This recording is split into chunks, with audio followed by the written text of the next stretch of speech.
from blankets, helmets, and bulletproof vests to tanks, aircraft, and air defense systems. Over the years of Russian aggression, the approach to providing Western military equipment to Ukraine has changed significantly. If in 2014 the 44th President of the United States, Barack Obama, effectively imposed an embargo on the supply of lethal weapons to Kyiv, now Ukraine has almost completely switched to NATO equipment and is receiving more and more Western models of weaponry. Thus, equipment whose supply seemed impossible at the beginning of the aggression now forms the backbone of the Ukrainian armed forces' weaponry. How the supply of weapons from Western partners has evolved over the past 4 years will be explained by Alexander Muzhachuk. The path to supplying Western weapons to Ukraine was not easy, and was often much slower than the situation at the front demanded.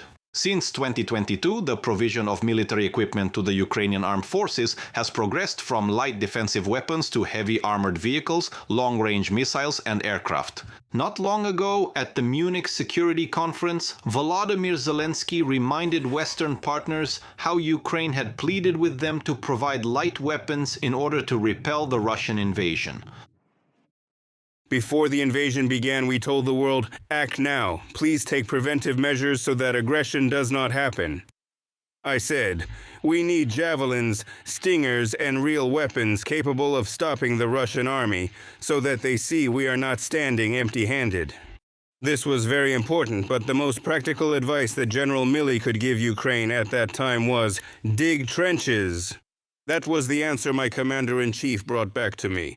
Just imagine, hundreds of thousands of Russian soldiers on your borders, an overwhelming amount of military equipment, and all you hear is, dig trenches. Since the West initially believed that Ukraine would not be able to wage a full-scale war against Russia, the first aid was limited to weapons for guerrilla warfare. The US and Britain, right before the invasion, supplied the Ukrainian armed forces with several thousand Javelin and NLAW anti-tank systems, after which Germany also delivered anti-tank grenade launchers. The Allies also tried to supply Ukraine exclusively with Soviet-made equipment that still remained in service in Eastern European countries. For a long time, the prevailing opinion in the European Union and the United States was the fear that supplying Western weapons could provoke an escalation of the war. I told the Ukrainians, and I say it every time, that the United States stands with the people of Ukraine, and they are bravely fighting to defend their country. Vladimir Putin is an aggressor, and he must pay the price for the invasion. He cannot wage a war that threatens the very foundations of international peace and stability.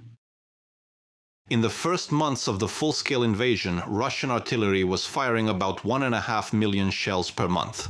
So, back in April 2022, the United States government made the decision to supply advanced American M777 howitzers to Ukraine, which effectively paved the way for dozens of other Western artillery systems to reach the front lines. Ready, open fire now. In the summer of 2022, there was a new breakthrough in the supply of Western weapons. The United States dared to provide Kyiv with high-precision HIMARS rocket artillery systems. Thanks to this weapon, Ukraine was able to strike enemy targets 80 kilometers from the front line, which significantly complicated the enemy's logistics, as well as the delivery of ammunition and fuel to the line of contact. It was also necessary to move weapons depots further away from the HIMARS strike zone. Thoroughly evaluated the situation that had developed. It is proposed to establish defensive positions on the left bank of the Dnipro River. Begin withdrawing the troops.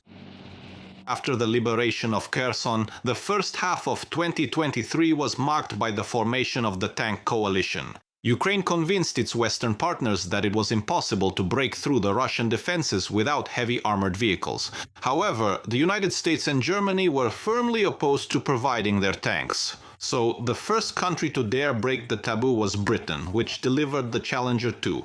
And only after that did American Abrams and German Leopard tanks head to Ukraine. At the same time, the formation of the International Aviation Coalition began.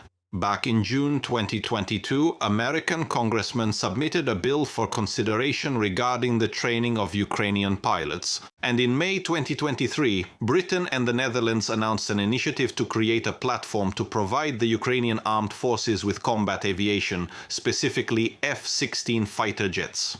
These fighter jets, despite their considerable age, are still superior to their Russian counterparts, especially when it comes to targeting systems. A standard jet fighter has a main display. This is essentially a piece of glass with everything necessary for controlling the aircraft, engaging in combat, and using weapons. All of this is projected in front of you, but now you have a system that transfers all this information inside the helmet visor. So wherever you look, all this information is right before your eyes. And if you have the right weapons on board, which your F-16S will have, you do not even need to be directly aiming at something. The nose of the aircraft can be offset by 30 or even 60 degrees. You can simply look to the side and launch your weapon. In early 2023, after the first cold terror orchestrated by Russia in Ukraine as revenge for failures at the front and the destruction of the Crimean Bridge, the Allies gave Kiev Patriot surface-to-air missile systems, which in May 2023 shot down the first Kinjal missile, and a year later the United States supplied Ukraine with ATACMS ballistic missiles ranging up to 300 kilometers. Currently, Ukraine is asking the United States to provide Tomahawks. The appearance of these hard-to-intercept cruise missiles with a range of up to 2,500 kilometers in the arsenal of the Ukrainian armed forces could change the course of the fighting, as it would allow strikes on critical infrastructure and military targets deep behind enemy lines. However, a final decision has not yet been made. Donald Trump suggested such a possibility, but at the same time emphasized his doubts due to the risk of escalation. Alexander Muzhachuk, Podrobnosti, Inter TV channel.